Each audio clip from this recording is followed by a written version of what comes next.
فراز نے جو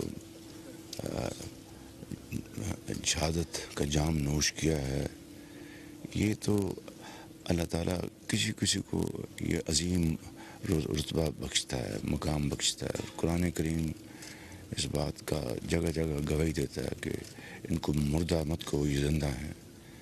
تو یعنی یہ تو اللہ کا حکم ہے کہ اس کا وقت پورا ہو گیا تھا، اور 19 جون کو میں نے سنا ان کا نکاح بھی تھا.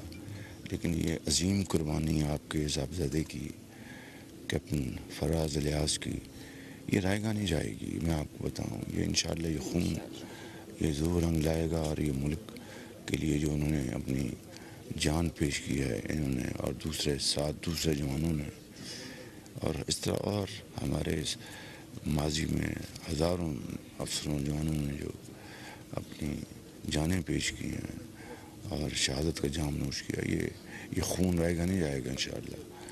آپ اس حوالے سے بڑی خوش نصیب ہیں کہ آپ کے بیٹے نے شہادت کا جام نوش کیا، اور سارے خاندان کے لیے وہ اگلی جہان میں جنت میں مقام بنا گیا، اپنے لیے بھی اور آپ سب کے لیے بھی. لیکن دنیا میں ظاہر ہے کہ ہوگا انشاءاللہ، اللہ خیر کرے گا انشاءاللہ. جام شہادت نوش کیا ہے، اور قرآن کریم جو ہے وہ اس بات کی گواہی دیتا ہے جگہ جگہ کہ ان کو مردہ مت کو زندہ ہیں. تو اپنے لیے بھی اور آپ پورے خاندان کے لیے وہ جنت میں سب کے لیے مقام بنا گئے. اللہ ہمیں آپ کو صبر دے. یہ قربانی رائے گا نہیں جائے گی. میں نے سنا تھا کہ 19 جون کو ان کو نکاح ہونے والا تھا. تو بہرحال یہ اللہ کی مرضی. اللہ آپ کو صبر، آپ کو اپنے حفظ امان میں رکھے.